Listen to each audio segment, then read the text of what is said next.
क्या देख रहे हैं? वर्धन वंश। क्या देख रहे हैं? वर्धन। ठीक है, वर्धन वंश बहुत बढ़िया स्टोरी है।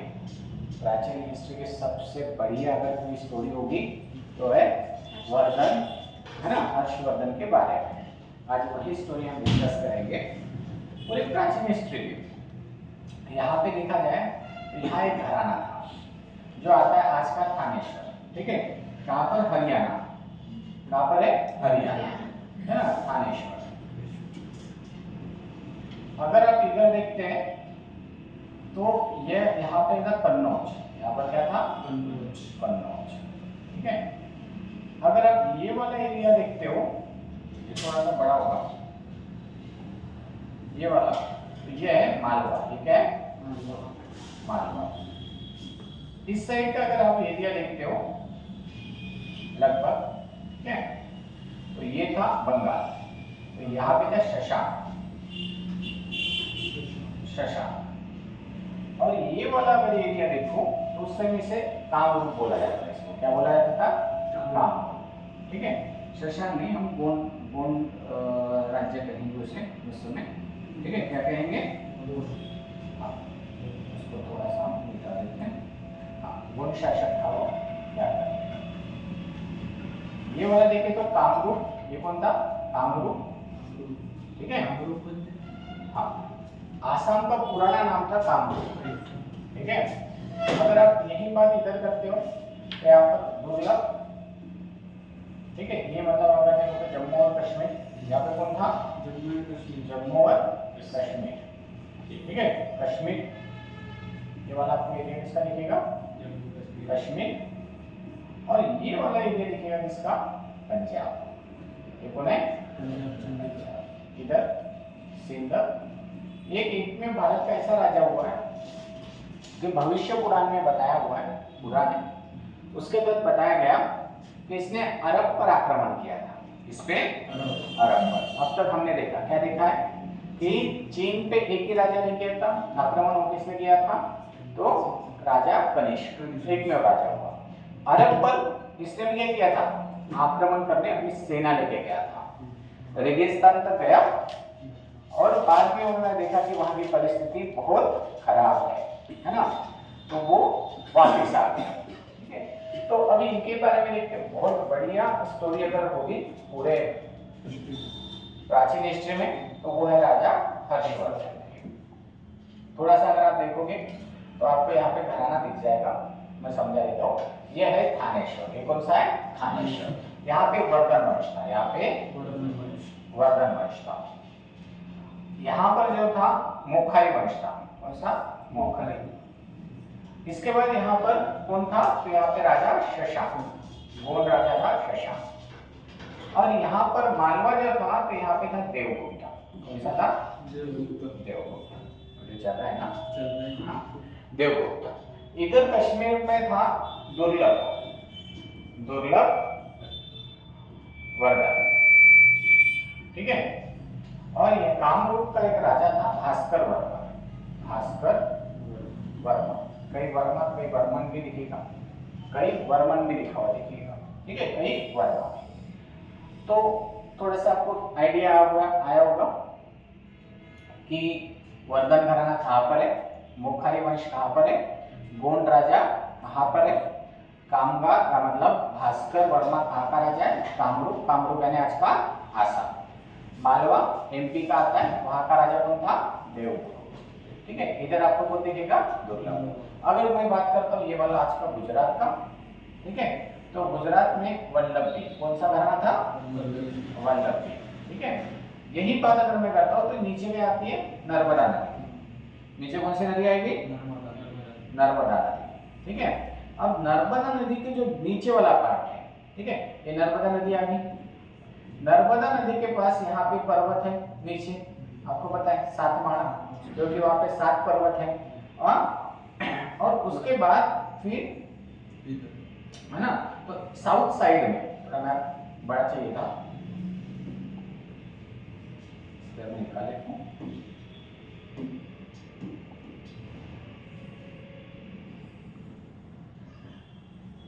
तो यहाँ पर आपको दिखेगा चालुक्य वंश। यहाँ पर कौन था? चालुक्य वंश। और यहाँ का एक प्रतापी राजा था पुलकेशी द्वितीय। पुलकेशी दो था, याद रखना। पुलकेशी कितना? दो। हाँ, मतलब आपको समझ में आया होगा कि किस प्रांत में कौन सा वंश बैठा हुआ है। अगर थानेश्वर में देखा जाए तो कौन सा घराना आपको दिखेगा? वर्धन। मोखाली, कन्नौज, कन्नौज में कौन सा है? मोखाली, जहाँ पे ग्रहवर्धन। वहां का राजा कौन था? ग्रहवर्धन। ठीक है। यहाँ पर एक राजा दिखेगा शशांक, जो कौन एरिया का कौन राजा ऐसा कहते हैं उसको। और मालवा का राजा कौन था? देवगुप्त। और कामरूप, कामरूप यानी आसाम, आज का आसाम। आसाम का राजा कौन था? भास्कर वर्मा या भास्कर वर्मन। वल्लभी, ठीक है, गुजरात वाला, वहां पे शासन था। ऊपर किसका था? दुर्लभ वर्धन।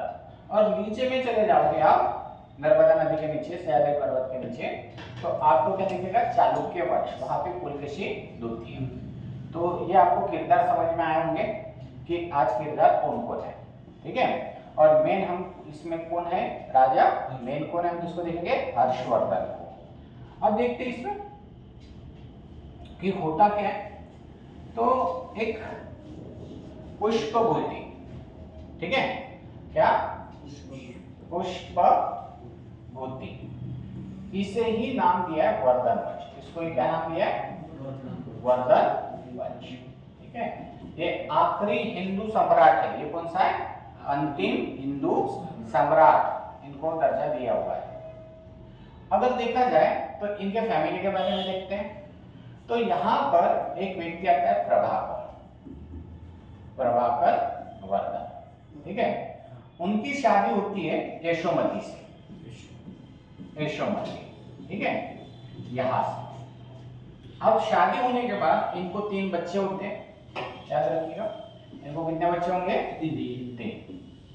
उसमें से जो पहला लड़का जो रहेगा वो रहेगा, मतलब अगर देखा जाए तो राज्यवर्धन। कौन रहेगा? राज्यवर्धन। और एक उससे छोटी बहन रहेगी जिसका नाम है राज्यश्री, राज्यश्री, ठीक है। और उससे भी छोटा भाई रहेगा हर्षवर्धन, ठीक है। अब देखा जाए तो हर्षवर्धन का जो जन्म है 590 में होता है। हर्षवर्धन का जन्म कब होता है? 590 में।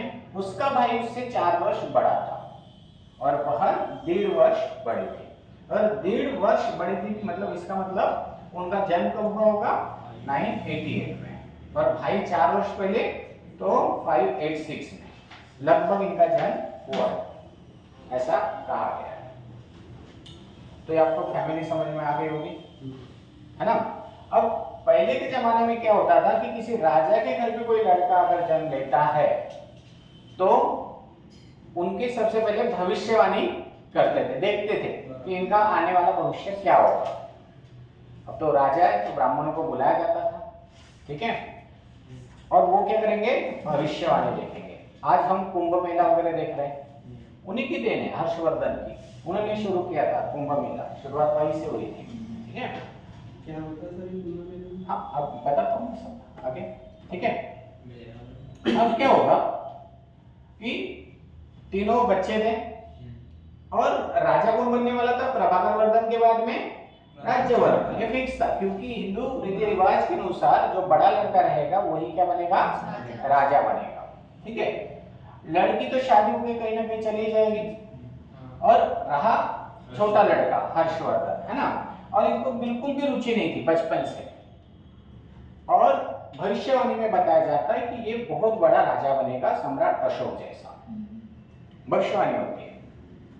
अब पिता को चिंता होती है, पिता को यह चिंता होती है कि देखा जाए तो मेरे पास तो मेरा बड़ा लड़का होना चाहिए, तो ये कैसे राजा बनेगा? मतलब एक कुछ ना कुछ अनहोनी होने वाली है। उसको पिता को बचपन से ही डर सता रहा था। और हर्षवर्धन नहीं चाहता था कि वो राजा बने, और बचपन से उसको वो विद्वान मतलब कला, विद्वान का प्रेमी था, समझ में आ रहा है? विद्वान का प्रेमी था। उसको मतलब उनको इसके तरफ आकर्षण नहीं था कि राजगद्दी, राजनीति, इनमें कोई इंटरेस्ट नहीं था उनको बचपन से। वो मतलब सिर्फ नॉलेज प्राप्त करना चाहते थे वो, ठीक है, विद्वान थे। अब होता ऐसा है कि प्रभाकर वर्धन अपनी लड़की की शादी करवा देते हैं। अब शादी किससे करवा देंगे, तो हम फिर से वापस आ जाते हैं अपने मैप पे, देखिए कौन कौन सा कराना है। तो मालवा का जो राजा था, ये जो शशांक जो राजा है, जो देवगुप्त का, ये बंगाल का राजा था। शशांक का है बंगाल का।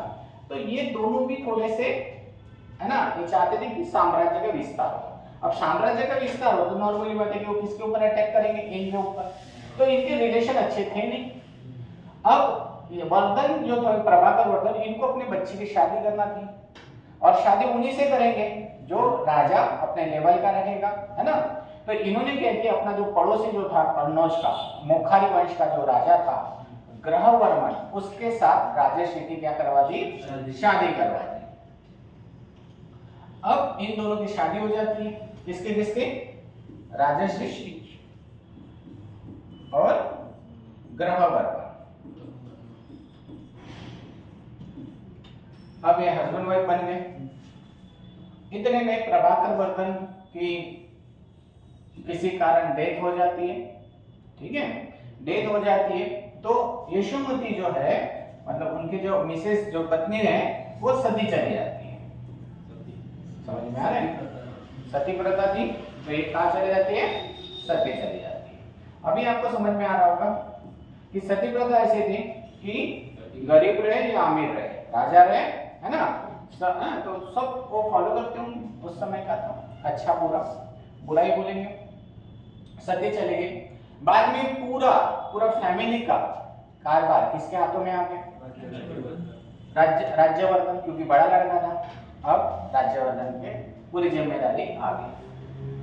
अब अच्छी लाइफ चली रही थी, यहाँ पे क्या हो गया, विलन की एंट्री हो गई।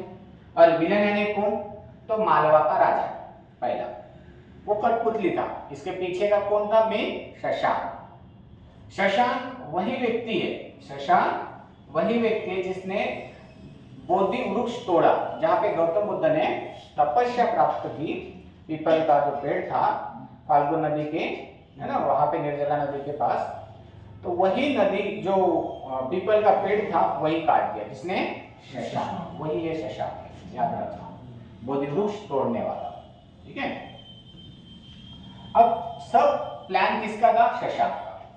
कठपुतली कौन था, देवगुप्त। अब देवगुप्त को क्या बोला कि तुम क्या करो, कन्नौज के ऊपर आक्रमण करो। और ये कन्नौज के ऊपर आक्रमण करता है, और उसका युद्ध किसके साथ सामना होगा, फिर वहां के राजा ग्रहवर्मन के साथ। और ग्रहवर्मन किसका पति है, राजश्री का। और ये क्या कर देता है, देवगुप्त इसकी हत्या कर देता है। किसकी, ग्रहवर्मन की हत्या हो जाती है। मतलब वो क्या हो गया, अभी विधवा।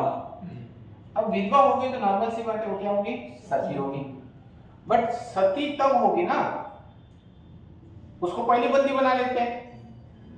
क्या कर लेते हैं, पहले ही बंदी बना लेते हैं। अब सती प्रथा तब जाएगी ना कि वो जब छूट, है ना, बाहर रहेगी तो वो अपने साथ लेके जाता है शशांक नहीं लेके जाता है, देवगुप्त लेके जाता है, ठीक है।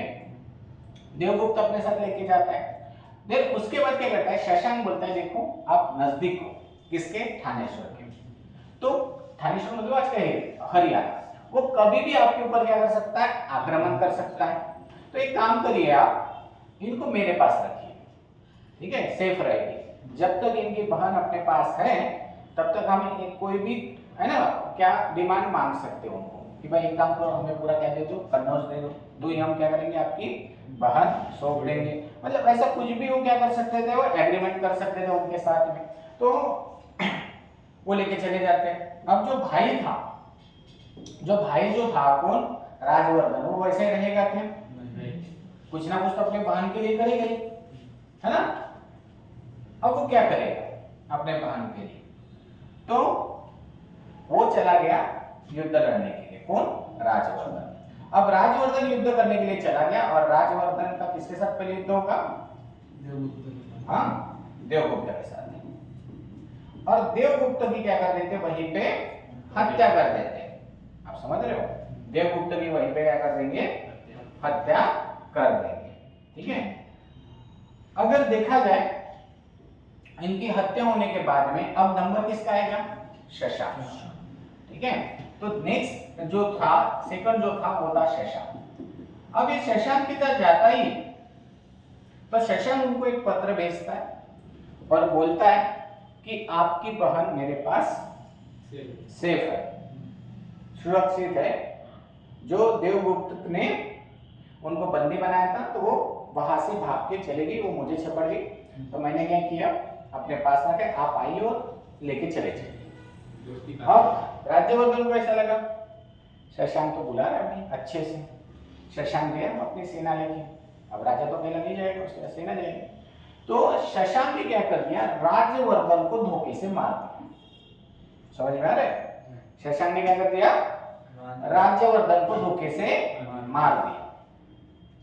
अब देखो पूरा राजपाट खाली, पूरा राजपाट खाली, मतलब सब मर गए। प्रभाकर वर्धन मर गए, उसकी माता यशोमती वो भी मर गई, राजवर्धन भाई भी मर गया, है ना, सॉरी राज्यवर्धन भाई भी मर गया। और उसके साथ साथ अगर देखा जाए तो उसकी पूरी फैमिली खत्म हो गई, सिर्फ बहन थी राजश्री, राजवर्धन बड़ा भाई भी मर गया, पिताजी भी मर गए, माता भी मर गई, और एक जो बहन थी वो भी क्या थी, बन गई। अब नाइलाज से उसे राजा बनना था क्या, नहीं, तो सब अब साम्राज्य, इतना बड़ा साम्राज्य, मतलब कौन सा, कन्नौज और थानेश्वर, इसका राजा कौन बनेगा, हाँ हर्षवर्धन। ठीक है, और पूरे प्रशासन की जिम्मेदारी उसके ऊपर, फैमिली की जिम्मेदारी अलग, क्योंकि बहन को क्या करना है, उसको छुड़ाना है। सबसे पहले तो वही होगा कि किसको छुड़ाना है, बहन को। अब होता ऐसा है कि हर्षवर्धन ना चाहकर भी राजा बन जाता है, और मात्र 16 साल, कितने वर्ष में, 16 वर्ष में राजा बनता है। वो छोटा सा बालक 16 साल का, और ये राजा बनता है 26 नवंबर 606 में। राजा कब बनेगा, 26 नवंबर 606 में क्या बन जाता है, राजा बन जाता है।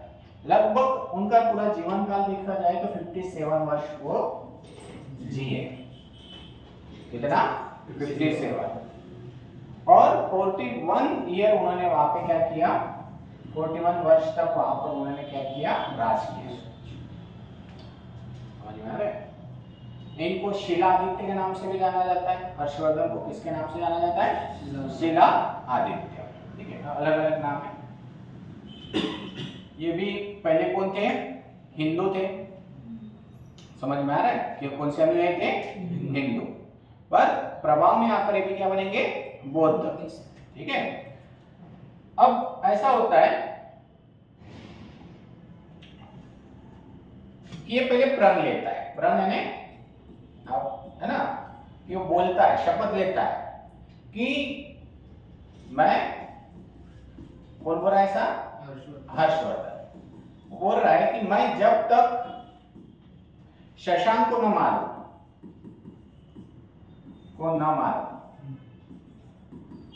तो मैं चैन से नहीं बैठूंगा, मैं चैन से नहीं बैठूंगा। और उसके साथ साथ बोला उसने कि अगर मैं नहीं मार पाया, अगर मैं नहीं मार पाया तो मैं जलती चिता पर बैठ जाऊंगा। खुद बोल रहा है, 16 साल का लड़का राजा बन, कितना प्रेशर होगा आप समझ सकते हो। 16 साल में हमें ये भी नहीं पता कि करना क्या है ना, ऐसे ही मान थोड़ी बने राजा। चालू है, तो वो बोलता है कि मैं जलती चिता पर क्या करूंगा, बैठ जाऊंगा, अगर उसे मैं मारूंगा नहीं। ठीक है, और यहाँ पे एक भयंकर युद्ध होता है, किसका, हर्षवर्धन और शशांक, वही जो बोधिवृक्ष तोड़ा था। अब अलग अलग लिखा है कि एक में लिखा है कि इसने, हर्षवर्धन ने उनकी क्या कर दी, हत्या, मतलब पराजय कर दिया, और उसके बाद उनको मार दिया। दूसरा ये है कि इनको बाद में छोड़ दिया और ये जब मर गए तो उसके बाद बंगाल पर किसने कब्जा कर लिया? हर्षवर्धन ने। ठीक है, पर मुझे नहीं लगता कि छोड़ दिया होगा, क्योंकि इतना पूरा परिवार उजाड़ दिया जिस आदमी ने, वो छोड़ेगा क्या? तो शशांक की यहाँ पर हत्या हो जाती है। अब यहाँ तो ये युद्ध में चल रहा है ये सब, है ना, और महल पे मतलब शशांक के महल में कुछ अलग ही हो रहा है। ये तो युद्ध क्षेत्र में दोनों खड़े हैं और दोनों भी क्या कर रहे हैं? युद्ध कर रहे हैं। समझ में आ रहा है? हाँ। पर महल में जो उसकी बहन जो थी वो बंदी बनाई हुई थी, तो उसको ऐसे लगता है कि भाई मेरा भाई तो छोटा है और ये क्या कर देगा? मेरे भाई को मार सकता है ना। तो वो वहां से भाग जाती है। अब आपको पता है जब युद्ध होगा तो सब लोगों का ध्यान उधर होगा मेन, है ना। अब देखो कोई घटना हो गई तो हमारा घर का पूरा ध्यान उस घटना की तरफ रहता है और घर के अंदर में कुछ हो जाता है तो वैसे उसका ही फायदा लेके राजश्री वहां से निकल गई। ठीक है, अब जैसे ही राजश्री निकल गई तो ये कहा? तो ये चली गई जंगल में। कौन से? विंध्याचल जंगल। ये चले गए विंध्याचल जंगल में, और जंगल में जाने के बाद वो सती जाने के लिए निकले थे, क्योंकि उनके जब हस्बैंड मरे थे ग्रह वर्मा तो उनको मौका ही नहीं मिला, तो काय के लिए जा रहे थे? सती।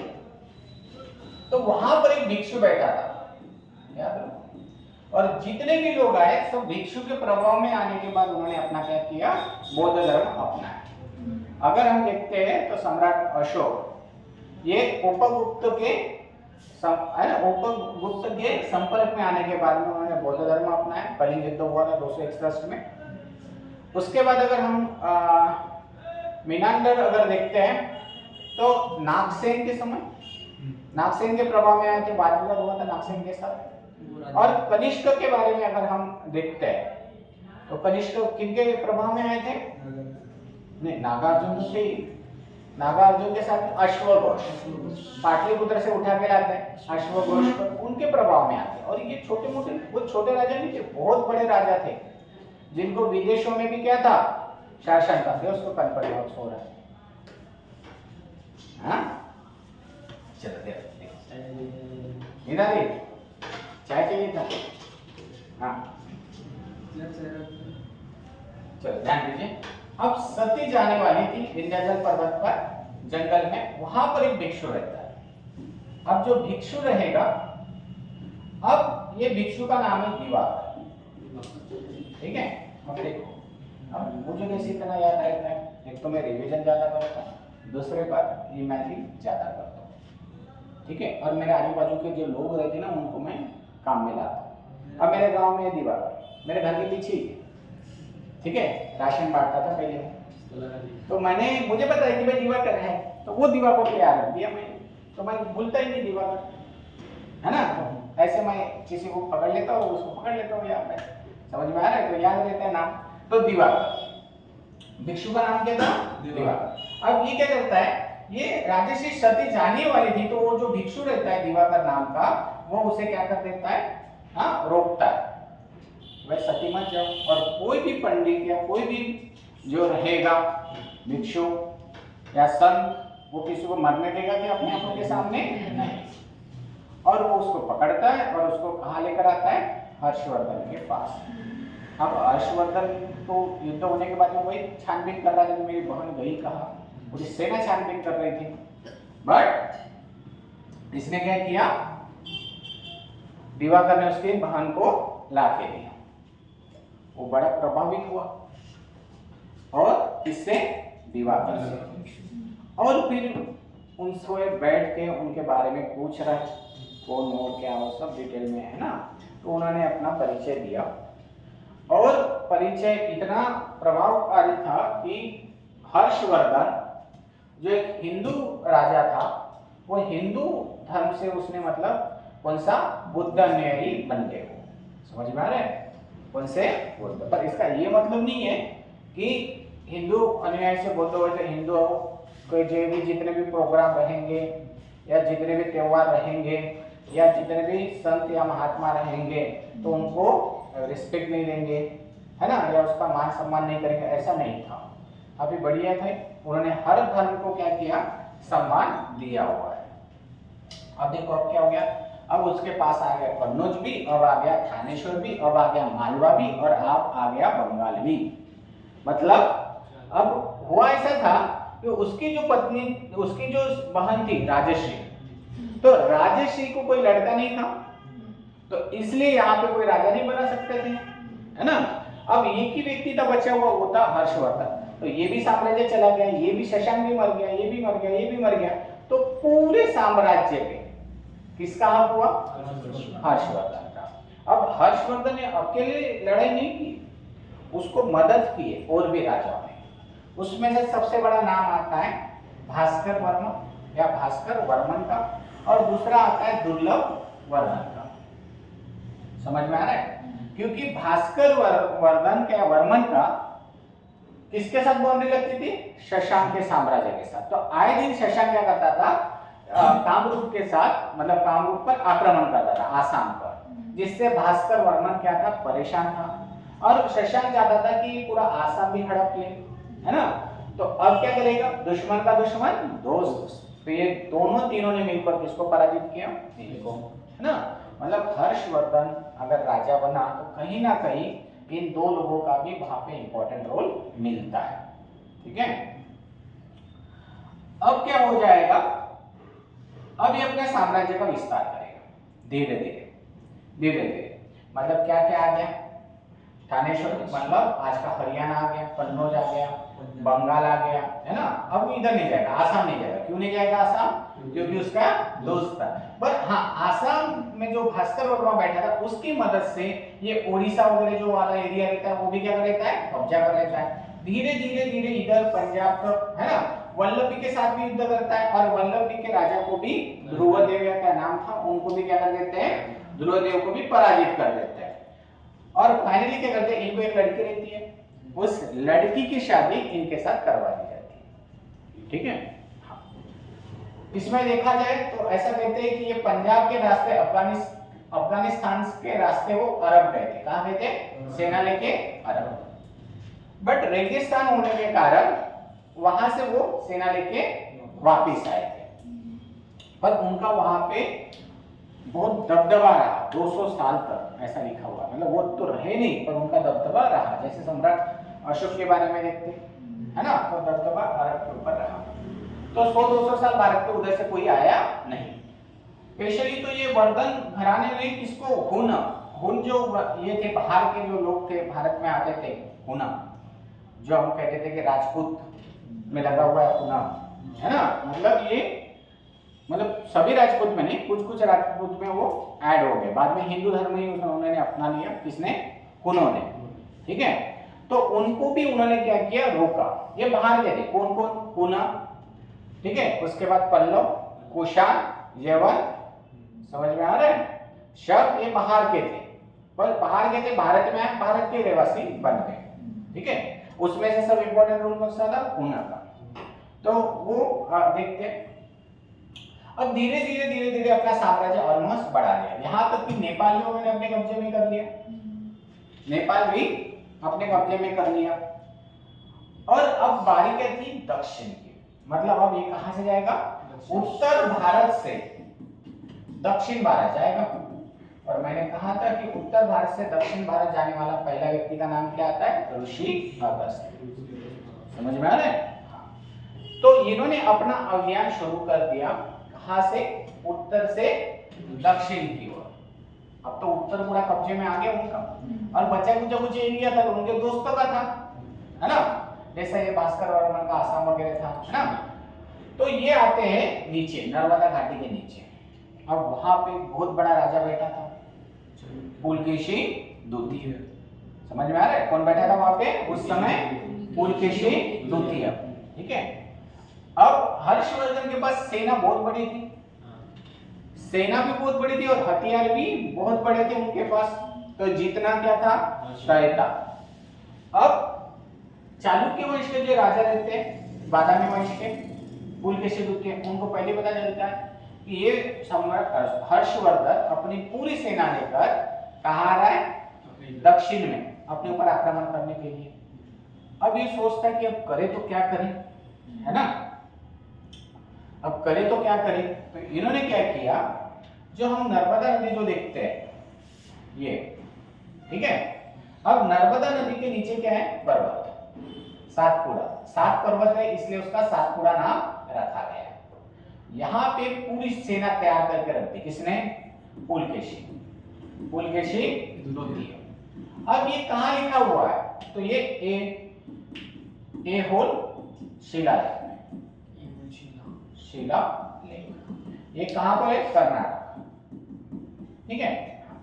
ए होल शिलालेख में लिखा हुआ है कि पूरी सेना लेके कहाँ आ रहा है, हर्षवर्धन दक्षिण की तरफ। और सबको ये पता था कि हर्षवर्धन जीतने वाला है, क्यों, क्योंकि उस समय बहुत बड़ा राजा था, है ना, राजा होने के कारण वो कहाँ आने वाला था, दक्षिण में, और इनके पास उतनी सेना थी नहीं। पुलकेशी को पहले पता चल जाता है कि भाई ये आक्रमण करने आ रहा है, पुलकेशी प्लान बनाता है, आने दो देख लेंगे, ठीक है। और यहाँ पे जो पर्वत है तो ये लोग चढ़ के आएंगे, पर्वत मतलब सफर तय करके आएंगे, थक जाएंगे, तो ये थक जाएंगे, और हम लोग भी कहीं बाहर से सफर करके आदमी लोग थक जाते हैं।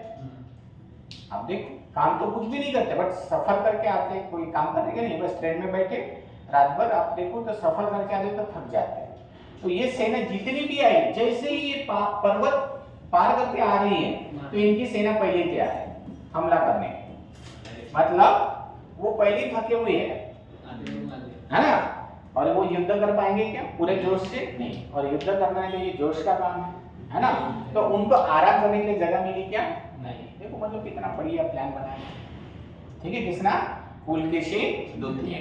और यहाँ पे हर्षवर्धन की पराजय हुई, याद रखना, हर्षवर्धन वहां पे क्या हुआ, पराजित हो गया, याद रखिए। किसने पराजित किया था, पुलकेशी द्वितीय, समझ में आ रहा है। अब इनके लाइफ में और एक व्यक्ति आएगा जिसका नाम है होयनसन, जिसका नाम क्या है, होयनसन। ये चीन का यात्री रहता है, उसे यात्रियों का राजकुमार कहते हैं, उसे क्या कहते हैं, यात्रियों का राजकुमार, ये है, ठीक है। आप सोचो कि आप हम कितने दिन यात्रा कर सकते हैं, कितने दिन कर सकते हैं, 1 दिन, 2 दिन, महीना, 2 महीना, 4 महीने, 6 महीने, साल भर, 1.5 साल, 2 साल, फिर वापस आना ही पड़ेगा घर में, है ना, थक जाते इतने में, पैसा भी खत्म हो जाता है, समझ में आ रहा है। और यहाँ पे अगर देखा जाए तो इन्होंने 15 वर्ष, कितना, 15 वर्ष यात्रा की अपने लाइफ की, समझ में आ रहा है। अब वो यात्री थे तो अपना सामान, ठीक है। तो चीन के थे वो, उनके पिताजी शिक्षक थे, 4 बच्चे थे, 4 भाई बहन थे। शिक्षक की मतलब उनके पिताजी की डेथ हो जाती है, चारों भाई फिर मठ में जाते हैं अलग अलग, तो 2 भाई अलग मठ में जाते हैं, 2 भाई अलग मठ में जाते हैं। एक बड़ा भाई रहता है इससे, ये सबसे छोटा रहता है उसमें। इनको बहुत जल्दी ज्ञान प्राप्ति हो जाती है, ठीक है। और इनके सपने में एक दिन कौन आता है, गौतम बुद्ध जी आते हैं, और वो बोलते हैं कि है ना, कहाँ पे चल, भारत चलना है, और जहाँ मतलब वहाँ पे स्टडी करना है।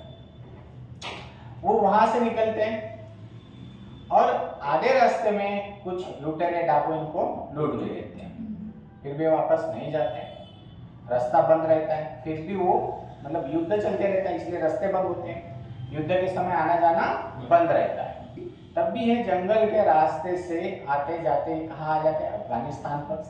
अफगानिस्तान में आने के बाद कुछ दिन वो तक्षशिला में रहते हैं, और वहां से वो घूमते घूमते कहाँ आते हैं, तो वो आते हैं बुद्ध गया, जहाँ जहाँ गौतम बुद्ध ने अपने प्रवचन दिए, है ना, श्रावस्ती आते हैं, सारनाथ आते हैं, है ना, और मेन ये नालंदा विद्यापीठ में आते हैं। कहाँ पर आते हैं, नालंदा विद्यापीठ। हाँ, तो यहाँ पे ये स्टडी करते, यहाँ पर क्या करते हैं, ये स्टडी करते कुछ दिन। सोचो मतलब भारत पे मतलब ऐसे ऐसे तक्षशिला हो गया, नालंदा हो गया, तो यहाँ पे पढ़ने के लिए फॉरेन से लोग आते थे, है ना, ऐसा भारत था। और आज का भारत देखो हमने कैसे बना के रख दिया, है ना। चलो अब होता ऐसे है कि यहाँ पे स्टडी करते हैं और उनकी मुलाकात किससे होती है, हर्षवर्धन से होती है। तो बहुत बार क्वेश्चन आता है कि हो एंड सम, कौन हो एंड सम, सम से हो एंड सम। तो ये जो है ये किसके समकालीन था? तो किसके था? हर्षवर्धन। किसके समकालीन था? हर्षवर्धन के। वो एक और आता है चीनी यात्री फाइयान,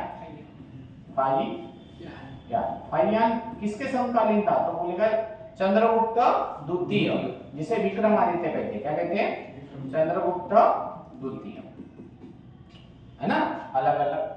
डायमेकस किसके समकालीन था? वो सीरिया के थे डायमेकस, बिंदुसार के, है ना? डायमेकस किसके समकालीन थे? बिंदुसार के। डायमेकस ने क्या 3 चीजें मांगी थी?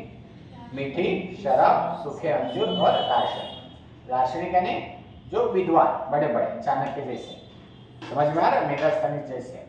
मेगास्थनीस किसके समकालीन थे? हाँ, चंद्रगुप्त मौर्य। 305 युद्ध हुआ था। और अगर हम देखते हैं मेगास्थनीस, है ना, तो इन्होंने एक इंडिका नामक किताब भी लिखी हुई है ना?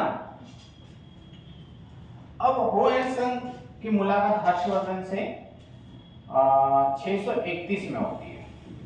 कब? 631।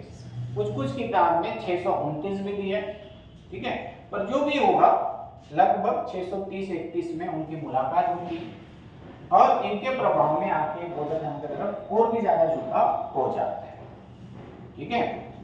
हर्षवर्धन हर 5 वर्ष में क्या करते थे? प्रयाग आपको पता है ना कहां पर है? प्रयाग, हाँ, प्रयागराज। गंगा और यमुना नदी का जहाँ पे संगम होता है, यहाँ पे हर 5 वर्ष में, हर कितने वर्ष में? 5 वर्ष में कौन सा मेला भरते थे? कुंभ मेला।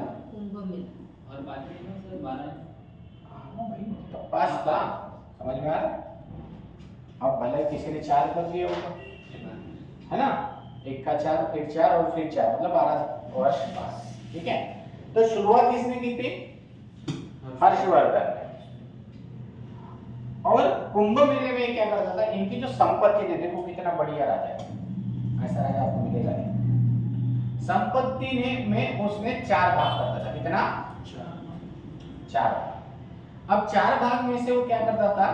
सबका एक भाग जो रहेगा, ठीक है, तो उसमें से वो क्या करेगा? एक भाग जो रहेगा वो अपने लिए रखेगा, ठीक है, अपने परिवार के लिए रहेगा, मतलब शाही, मतलब राजाओं के लिए, मतलब जो राजघराना है उसका, उनके लिए रखेगा, ठीक है। बीवी बच्चों के लिए 25%, बचा 25% ये किसके लिए रहेगा? प्रशासन और सेना के लिए, प्रशासन और सेना के लिए। बचा हुआ जो एक भाग और रहेगा, जैसे 25%, वो गरीबों में देगा। किसको? गरीबों को देगा, समझ में आ रहा है? और बचा एक भाग यानी 25% वो दान देगा।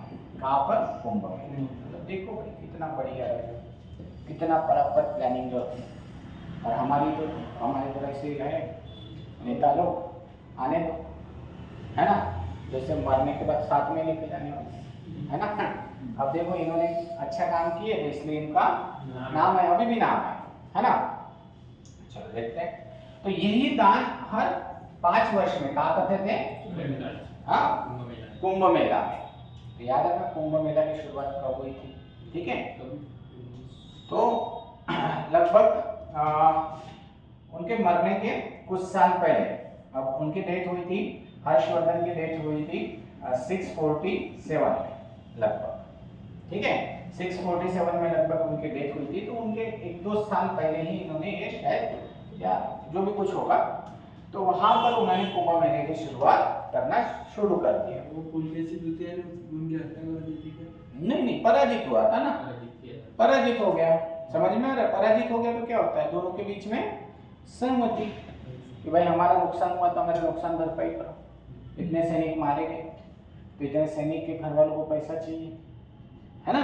हमारा हथियार वहां पे यूज हुआ है ना, तो दे दो। फिर ये राजा क्या करेगा कि एक काम करो, हमारा इतना एरिया आप ले लो, और फिर वो एरिया ले लेंगे तो वहां से टैक्स वसूल करेंगे, समझ में आ रहा है? भरपाई, भर पे देना पड़ता है ना। अब क्या होगा, तो कुंभ मेला हो गया, कन्नौज, इनके दो राजधानी थी, कौन कौन थे, एक था थानेश्वर और दूसरे का था कन्नौज। तो कन्नौज में भी ये सभा भराते हैं, कन्नौज, ठीक है। तो कन्नौज में उनकी राजधानी थी, उनके पसंद की पूरी प्रॉपर्टी उनको ही मिली थी। तो कन्नौज में क्या होता है, यहाँ पे सर्वधर्म परिषद है ना। अब बहुत से लोग इसे बौद्ध धर्म की पांचवी संगीति भी मानते हैं। अगर कुंभ मेले की अगर बात करते हैं तो कुंभ मेले में जैसे वो 5 ये रहता था, तो याद रखना कुंभ मेला जो रहता था 75 दिन चलता था। कुंभ मेला कितने दिन चलता था, 75 दिन, 75 दिन, इतना दिन चलता था। पहले दिन गौतम बुद्ध की पूजा चलती थी, ठीक है। दूसरे दिन कुछ सूर्य भगवान की पूजा होती थी, लिख लो, ठीक है। पहले दिन क्या होते थे, जो गौतम बुद्ध थे उनकी पूजा होती थी। दूसरे दिन सूर्य भगवान की पूजा करते थे। तीसरे दिन शिव जी की पूजा करते थे। चौथे दिन भिक्षुओं को दान देते थे। पांचवें दिन वहां पे जो ब्राह्मण वर्ग जो था उनको दान देते थे, भिक्षुओं को कुछ दान देते थे, कुछ दान ब्राह्मणों को देते थे, ठीक है। जोड़े लगाने के लिए आ सकता है। और इनका झुकाव बौद्ध धर्म की तरफ था। उनका झुकाव किसके तरफ था, बौद्ध धर्म की तरफ था, ठीक है। अब याद रखना कितने दिन रहता था, 75 दिन, है ना। और ये सब हमें यूपीएससी या एमपीएससी राज्यसभा में राइटिंग में काम आएगा, पूरा आराम से लिख सकते हो, क्वेश्चन आएगा ये सब।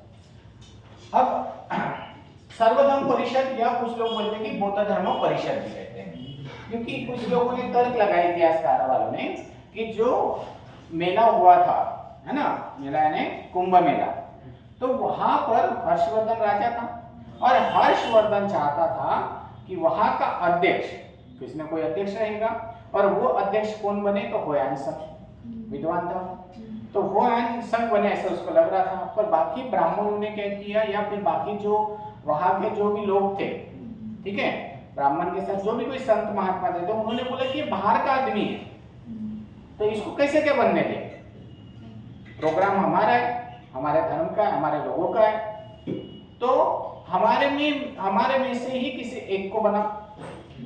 और उनकी भी बात सही थी, है ना, अध्यक्ष ने मेन रहता है, तो ये लोग जो बोल रहे थे ये भी सही था। दूसरा हर्षवर्धन राजा था, तो कहीं ना कहीं मन में क्या लगेगा, चुभेगा, पर वो बता नहीं सकता किसी को।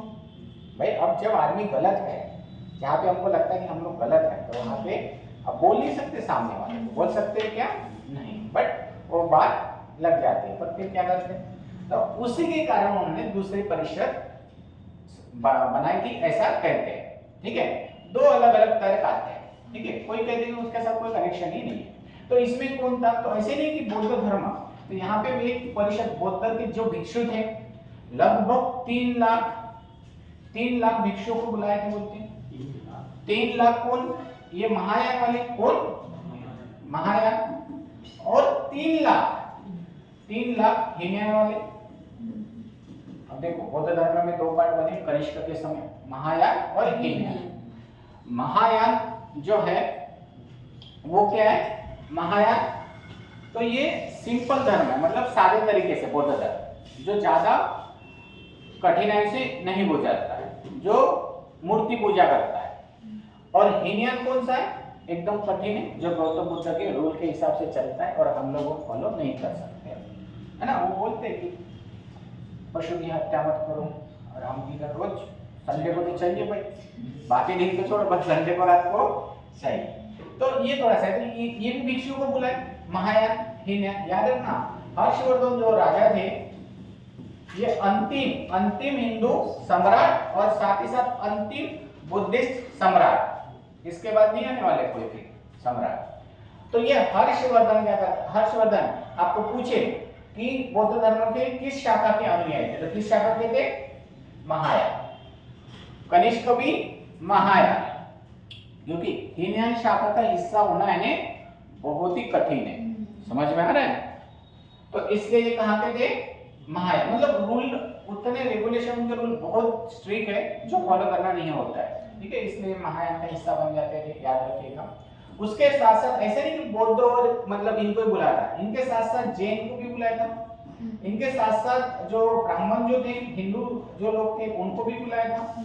और इन सब का लगभग ऐसा बोलते हैं कि 641 में सभा हुई थी, कर्ण सभा कब हुई थी? 641 में। और यहाँ के जो अध्यक्ष जो थे, कोई ना कोई अध्यक्ष रहे गए, तो ये अध्यक्ष जो थे तो वो थे होयांत्सक। कौन थे? वो हैं, ठीक है, यात्रियों का राजकुमार जिसे कहते हैं, ठीक है, वो थे इसके पूर्व अध्यक्ष। अब भी राज्य सेवा से ऐसे क्वेश्चन उठाया था इस साल, अभी राज्य सेवा एग्जाम हुई ना, उसमें से क्वेश्चन आया था कि हर्षवर्धन ने, है ना, उन्होंने जो किताबें लिखी है उनके ऊपर क्वेश्चन आया था और आए दिन आता ही है, ठीक है, अच्छा करा रहा है। चलो देखते हैं। तो कन्नौज की सभा भी हो गई, समझ में आ रहा है, सबको बुलाया था, बौद्ध के दोनों भी इसको बुलाया था, ठीक है, महायान हीनयान, जैन को भी बुलाया था। अब शायद जैन में भी दो पार्ट है, श्वेतांबर दिगंबर हो सकता है, दोनों को इनवाइट किया क्योंकि सर्वधर्म परिषद थी ना वो, और उसके साथ साथ ब्राह्मणों को भी बुलाया, सबको बुलाया। बट अध्यक्ष का आप कौन था? होयांत्सक। अब कोई कुछ नहीं बोल सकता क्योंकि अब उसने खुद बुलाई थी अलग से सेपरेट, समझ में आ रहा है? हाँ। देखते हैं, तो यहाँ तक समझ में आ रहा है कि उन्होंने क्या क्या काम किए। अब उनकी किताबें देखते हैं, है ना? क्या बटन मत तो हो गया चार्जिंग पे, क्या हो गया? फोन चार्जिंग पर एक बटन बंद कर दीजिए, हो गया होगा। तो यहाँ तक आपको समझ में आ गया होगा, ठीक है।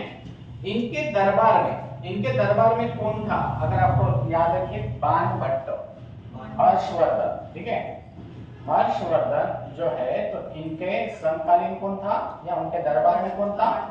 बाणभट्ट। अब ये बाणभट्ट वही है जिन्होंने क्या लिखा है? हर्ष चरित्र। क्या लिखा है?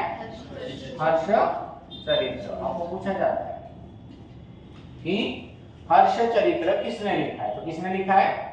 बाणभट्ट ने। कादंबरी लिखी हुई है, ठीक है, याद रखना भाई। ये बाणभट्ट उसका कौन था? दरबार में था, साथ ही साथ उसका मित्र भी था, ठीक है, साथ ही साथ कौन थे?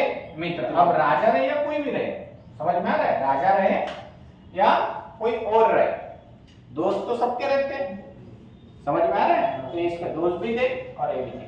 सबसे इंपॉर्टेंट, उनके इसमें 3 नाटक थे। हर्षवर्धन के समय क्या हुआ था? 3 नाटक लिखे हुए हैं, ठीक है, तो याद रखिएगा। नाटक अभी आया था राज्य सेवा में क्वेश्चन। 3 नाटक लिखे गए और वो नाटक थे संस्कृत लैंग्वेज में। नाटक इसमें थे संस्कृत भाषा में, याद रखना। पर आपको याद होगा तो महायान ये संस्कृत लैंग्वेज को लेके था और हीनयान पाली। तो ये किससे जुड़े हुए थे? तो महायान, तो महायान संस्कृत को लेके थे, तो यहाँ पर संस्कृत भाषा। तो यहाँ पे इन्होंने 3 नाटक लिखे थे। यहाँ पर कौन सा है? प्रियदर्शिका। कौन सा नाटक है? प्रियदर्शिका। दूसरा है रत्नावली, रत्नावली न लगाना, रत्नावली। और एक है नागान। एक क्या है? नागान। ऐसे कितने हो गए भाई? 3। और एक बुद्ध चरित्र, ठीक है, इतना याद रखिए हर्षवर्धन के बारे में। यहां से क्वेश्चन आते हैं। आप इजीली 250 शब्द में पूरा पैराग्राफ पूरा लिख सकते हो वर्णन कराने के बारे में, ठीक है, समझ में आ गया वर्णन कराना। अब हम पीपीटी से देखते हैं, ठीक है, ये तो हम ओरली देख लिए, अब किससे देखते हैं? पीपीटी से। बंद कर दो इसको, ये वीडियो काफी लंबा हो जाएगा, है ना।